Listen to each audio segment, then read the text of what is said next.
In topic 5, we saw two unique, truly unique manifestations regarding the diagram of everything living.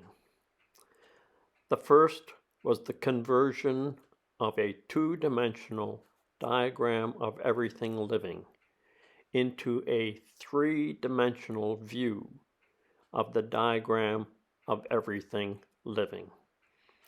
And the second was the development of a helix cylindrical form of the diagram of everything living, which allowed us to view the diagram of everything living as not having a beginning and an end, but rather being a continuous evolution of the understanding of reality and could be placed in a helix cylindrical form.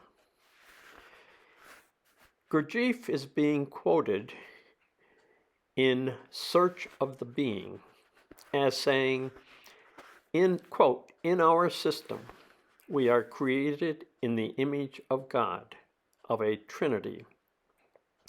If we consciously absorb these substances and send them out, we can construct outside ourselves what we like. This is creation with a small c. But when this takes place through us, it is the creation of the Creator." End of quote. My personal journey began with conception in 1944. My embryo was not alone. There are millions, billions of human embryos, and over time there have been hundreds of billions of embryos. These embryos grow and lead eventually to the growth of many physical machines we call humans.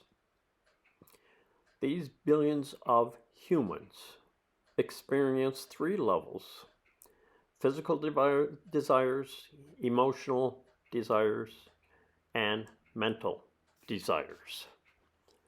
My birth took place in 1945. I experienced cosmic consciousness in 1951.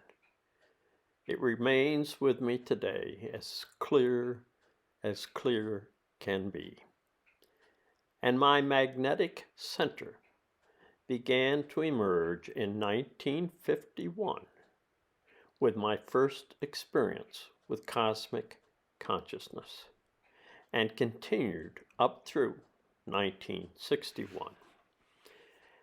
The magnetic center that I developed is a strong need to find universal truth, to understand reality, to understand why one exists, to understand the eternally unchanging, or God, or Brahma, and to understand the relationship between the eternally unchanging, the physical cosmos, and oneself. In short, individuals who develop magnetic centers feel lost, feel a sense of emptiness, and yearn to know their very purpose for existence and know why humanity exists. Such individuals are, in short, seekers of truth, seekers of universal truths, as opposed to personal truths, relative truths. In 1961, my physical machine settled into a lifetime of multiple acute daily shocks generated by acute social phobia. At the time, there was no treatment available. The daily struggle caused me to reflect upon whether or not I would willingly stay in the physical. The state of eternal peace beckoned daily. The shocks are events that cause the individual to struggle. And struggle I did. Struggles, however, lead the individual to reflect upon themselves. Shocks which do not occur frequently cause the reflections to dissipate and fade away before the next shock.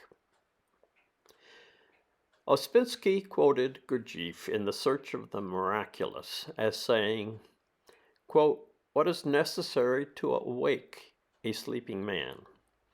A good shock is necessary. But when a man is fast asleep, one shock is not enough. A long period of continual shocks is needed." Unquote. At the time, I had no idea who Gurdjieff was. I had never read any of his writings and never come across anybody who is journeying the fourth way.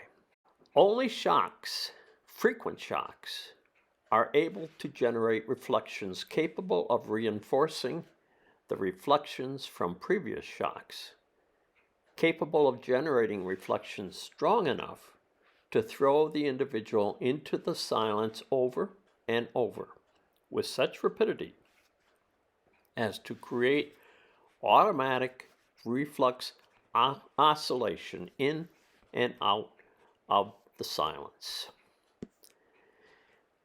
The potential leads to a few individuals who occasionally step into the silence that develop the ability to frequently step into the silence, step into the void, quiet all physical inputs, all emotions, and all thinking. And so it was. I visited the silence often. The silence eventually, after eliminating fear of being there, became a friend. It was only in the silence where I found I could escape the ruthless panic attacks incessantly inundating my existence in the physical. It was only in the silence where I found peace. And that caused a different form of fear with the first experience of the silence. For the peace was something that beckoned to me. And the fear was that I might decide to enter the silence forever. Such it was that I recognized when I stepped back into the physical that there were potentially two existences. There was the existence of the physical, where I had to encounter extreme panic attacks 2, 3, 4, 5 times a day, 7 days a week, 365 days out of the year. And then there was the existence of the silence, where I found peace and tranquility. The silence became such a common occurrence that a form of reflex oscillation in and out of the silence began, where I would have to put no effort into entering the silence. Eventually, a strange occurrence happened. I sensed a presence in the silence. And it was much later, after years and years of entering the silence, when I finally experienced the sense of a presence, I realized that presence was myself. In the Gurdjieff Society, we call finding oneself in the void as reaching level 4, or becoming man number 4. Up to this point, I had no idea what the Gurdjieff Society was. I had no idea what it meant to find myself within the void. But find myself I did. In topic 6, part 2, we are going to examine two concepts. One, what it means to find oneself within the void and how to solidify such an occurrence. And two, what I experienced that came as a complete surprise as I was in the void, for I had an unexpected visitor.